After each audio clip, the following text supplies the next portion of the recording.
है ना, देखिए गज़ब का लग रहा है ना, एकदम डिलीशियस कलर देखिए, एकदम दानेदार टेक्सचर है इसका। तो नमस्कार, नीतीश कुकिंग में आपका स्वागत है। तो फ्रेंड्स, आज हम बनाने वाले हैं अलवर का मावा या मिल्क केक। और इसकी खासियत होती है कि ये आसपास आपको दिख रहा है लाइट शेड का, बीच में डार्क शेड का, और ये इस तरह से जो इसका शेड है वो कैसे आता है मैं अभी आपको वीडियो में आगे बताऊँगी।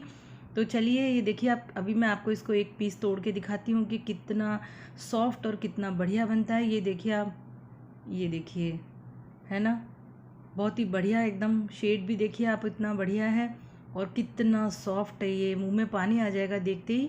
तो चलिए बनाना स्टार्ट करते हैं अलवर का मावा या मिल्क केक, और आज एक नया फ्लेवर टेस्ट कर लेते हैं।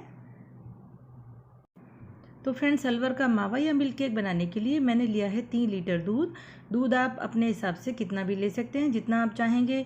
3 लीटर दूध से लगभग 1 किलो से थोड़ा सा कम बनता है, ये लगभग 800-900 ग्राम बनता है। अभी हम इसको हाई फ्लेम पर उबालेंगे। एक बार उबाल आ जाएगा इसके अंदर, उसके बाद हम आगे का मैं आपको बताती हूँ। इसके लिए आपको फ्रेंड्स स्टील की ही कढ़ाई लेनी है या स्टील का कोई पैन लेना है। नॉन स्टिक का बिल्कुल भी मत लीजिएगा, वरना वो जो दानेदार टेक्सचर आता है वो बिल्कुल भी नहीं आएगा।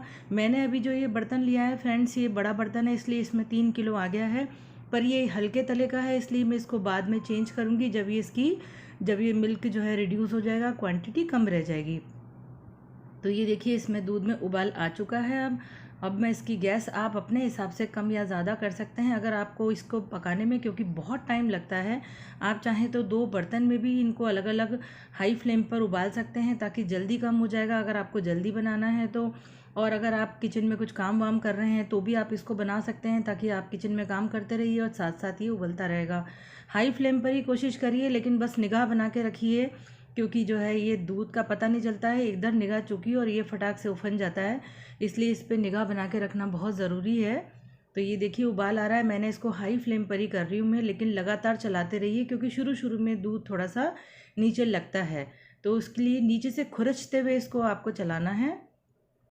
तो फ्रेंड्स, इस मिठाई को बनाने में जो सबसे बड़ा टास्क होता है वो होता है मिल्क को रिड्यूस करना। काफ़ी रिड्यूस करना पड़ता है, बहुत थकान भी होती है उसके लिए।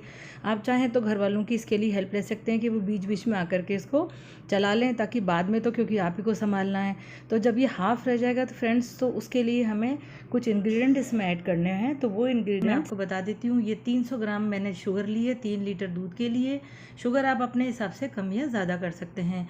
अब ये जो 3 चीज़ बता रही हूँ मैं, इनमें से आप कोई भी एक चीज़ इस्तेमाल कर सकते हैं। तो ये देखिए, इसको पहले हटा देते हैं।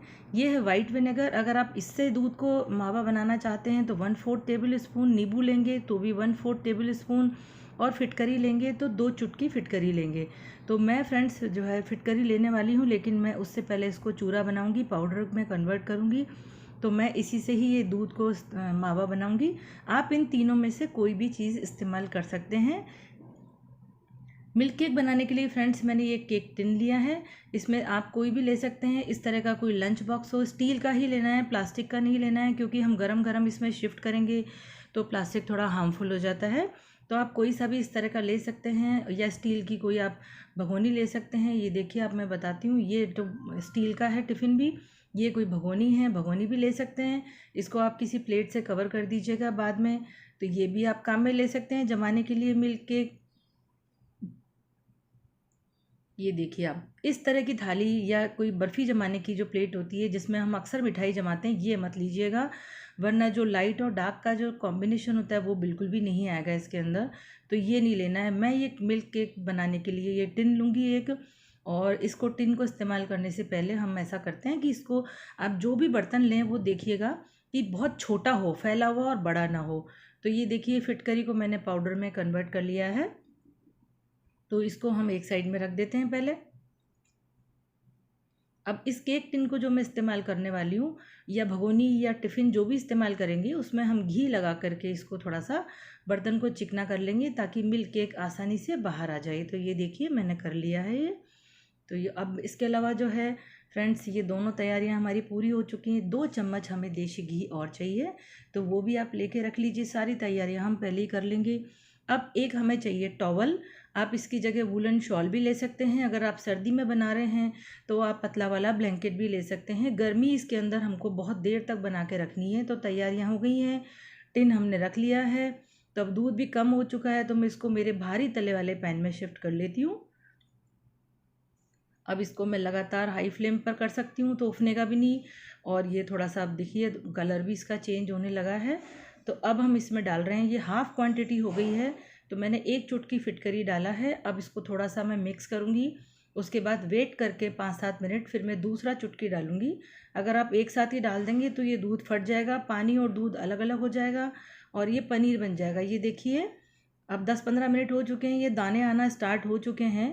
ये देखिए आप, कुछ बड़े दाने हैं जो मलाई के हैं, कुछ बारीक हैं जो हमने फिटकरी से बनाए हैं। कितना बढ़िया टेक्सचर आना स्टार्ट हो गया। ये देखिए बिल्कुल दानेदार स्टार्ट हो गया मिल्क होना। अब मैं शुगर ऐड कर रही हूँ। शुगर एक साथ ही ऐड नहीं करनी है फ्रेंड्स, थोड़ी थोड़ी ऐड करनी है, वरना ये दूध फिर से पानी छोड़ देगा बहुत ज़्यादा एक साथ। एक बैच कर दिया मैंने, उसको डिज़ोल्व करके अब मैं दूसरा बैच कर रही हूँ। 5-7 मिनट इसको भी मैं डिज़ोल्व करूँगी पहले। जब ये डिज़ोल्व हो जाएगा तब मैं तीसरा बैच इसके अंदर डालूँगी। तो अब शुगर डिज़ोल्व हो चुकी है, तो अब मैं इसके अंदर डाल लेती हूँ हमारा तीसरा बैच शुगर का। तो शुगर अच्छे से मेल्ट हो चुकी है, ये गाढ़ा भी हो गया है काफ़ी। तो अब हम इसमें डाल लेते हैं घी। गर्मी की वजह से देखिए घी भी बिल्कुल मेल्ट हो चुका है। इससे बहुत ही बढ़िया महक आने वाली है इसके अंदर, मावे के अंदर जो हम बना रहे हैं अलवर का। और इस समय आपको ध्यान रखना है कि ये काफ़ी छींटे उछलते हैं इसके, तो थोड़ा सा प्रिकॉशन लेके आप इसको चलाइए। नीचे से खुरचते हुए चलाना है ताकि बिल्कुल भी लगेगा नहीं। और आप जो है थोड़ा सा दूर होकर के भी इसको चला सकते हैं ताकि छींटे आपके ऊपर नहीं आएंगे। काफ़ी उछलता है ये, थोड़ा सा इसमें पानी बचा है वो भी हम इसको सुखा लेते हैं। अब इस समय फ्रेंड्स बहुत ज़रूरी है ध्यान देना, क्योंकि ये लग सकता है नीचे। लगातार इसको मिलाना है। देखिए कलर भी कितना चेंज हो चुका है इसका, डार्क कलर हो चुका है थोड़ा सा, बहुत बढ़िया भुन गया है। आपको इसको तब तक पकाना है जब तक इसमें से थोड़ा सा भी पानी नहीं रहना चाहिए। जमने वाली कंसिस्टेंसी जो होती है वहाँ तक हम इसको लेकर के आएंगे कि बिल्कुल डालते ही ये जम जाए, वरना ये जमेगा नहीं ढंग से। और बहुत ज़्यादा भी नहीं करना है वरना सख्त हो जाएगा। आपको ये देखिए मैं दिखा रही हूँ, इसकी कंसिस्टेंसी ऐसी होनी चाहिए। और मैं इसको लगातार हिला रही हूँ। बहुत थकान भी हो गई है, पर फ्रेंड्स इतनी थकान के बाद जब घर की मिठाई बनती है ना तो मज़ा ही आ जाता है, बिल्कुल फ्रेश और एकदम टेस्टी मिठाई। तो ये अब हो चुका है, इसको हम केक टिन में ट्रांसफ़र कर लेते हैं। हमारा जो ग्रीस किया हुआ है, देखिए कितना परफेक्ट टेक्सचर आया है, बिल्कुल दानेदार।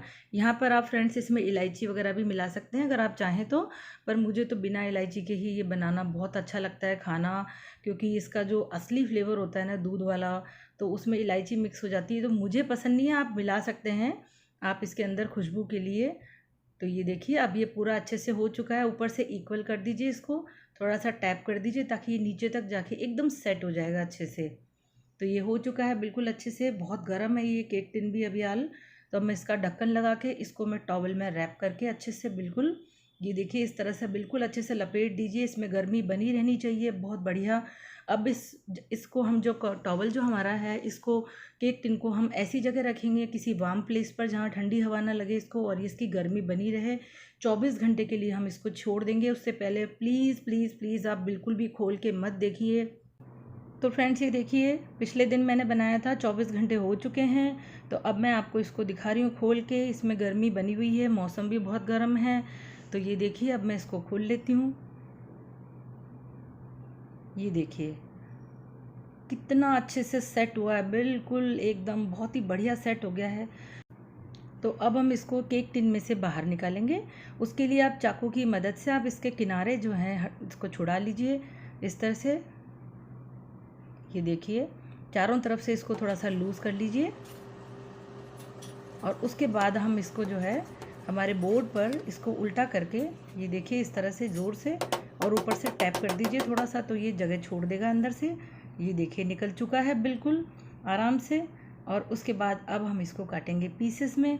ये देखिए आप कितना गज़ब का सॉफ्ट, और दाने देख रहे हैं आप इसके कितने परफेक्ट दाने आए हैं, बहुत ही बढ़िया दाने आए हैं। बस वहीं पे थोड़ा ध्यान रखना है, आप नींबू या जो भी डालेंगे थोड़ा सा धीरे धीरे डालिए वरना दूध फट जाएगा और ये इस तरह से दाने नहीं आएंगे। ये देखिए मैं आपको निकाल के दिखाती हूँ, इतना सॉफ्ट है कि अगर हम इसको दोनों हाथों से नहीं पकड़ेंगे तो ये टूट के गिर जाएगा, बिखर जाएगा। ये देखिए आप कितना गज़ब का लग रहा है ना, क्योंकि इसको हम इतना देर टॉवल में लपेट के रखते हैं कि ये बाहर से तो जल्दी ठंडा होता है और अंदर इसमें गर्मी बनी रहती है। उसकी वजह से फ्रेंड्स इसमें अंदर से थोड़ा सा ये डार्क शेड आता है और बाहर से लाइट शेड आता है, क्योंकि जितनी ज़्यादा अंदर गर्मी बनी रहती है ना, ये अंदर से तो पकता रहता है और इसका कलर डार्क होता रहता है और बाहर से ये जल्दी ठंडा होना स्टार्ट हो जाता है। इसीलिए इसको लगभग आप 24 घंटे तक मत छुओ बिल्कुल भी, तो शेड अच्छे से आएगा। बहुत ज़्यादा फ़र्क नहीं आता है क्योंकि हम इसको इतना भूनते हैं कि कलर डार्क हो जाता है। ये देखिए आप कितना आसानी से अब मैं इसको काट रही हूँ। अपने हिसाब से आप इसके पीसेस कर सकते हैं जैसे चाहें। मैं इस तरह से पीसेस कर रही हूँ। मैं इतना बड़ा पीस एक बार में ज़रूर खाना पसंद करूँगी, तो मैं उसी हिसाब से इसके पीस कर रही हूँ। आप इसके छोटे या बड़े पीस बना सकते हैं। ये देखिए आप कितना बढ़िया लग रहा है ना, बीच में से डार्क कलर थोड़ा सा और आसपास थोड़ा सा लाइट शेड का। तो ये जब ही आएगा जब आप थोड़ा सा इसको जो है बस टॉवल या उसके अंदर लपेट के रखिए। तो ये देखिए सारे पीसेस मैंने कर लिए हैं। बस ऐसा मन हो रहा है कि बस फटाक से इतनी बढ़िया दूध की जो खुशबू आ रही है ना, तो अब मैं इसको थोड़े से पिस्ता कटिंग से इसको डेकोरेट कर लूँगी। ये ऑप्शनल है अगर आप चाहें तो ये देखिए फ्रेंड्स कितनी गज़ब की मिठाई बनी है। पर मेहनत बहुत लगती है, थकान बहुत होती है, पर यकीन मानिए जब आपके हाथ की बनी हुई मिठाई घर वाले खाएंगे और आपकी तारीफ़ करेंगे, इतनी सॉफ्ट मिठाई बनी है दानेदार, तो सारी थकान उतर जाती है। बिल्कुल एकदम इतनी खुशी मिलती है दिल को जब आप घर के बनी हुई मिठाई इतनी बढ़िया बनती है और दानेदार, इतनी फ्रेश एकदम घर की बनी हुई। लॉकडाउन में जब हम बाज़ार से नहीं ला रहे हैं तो घर की मिठाई इतनी बढ़िया लगती है। तो फ्रेंड्स अगर आप वीडियो अच्छा लगा हो तो सब्सक्राइब कीजिए मेरे चैनल को। बाय बाय, फिर नेक्स्ट रेसिपी के साथ मिलते हैं।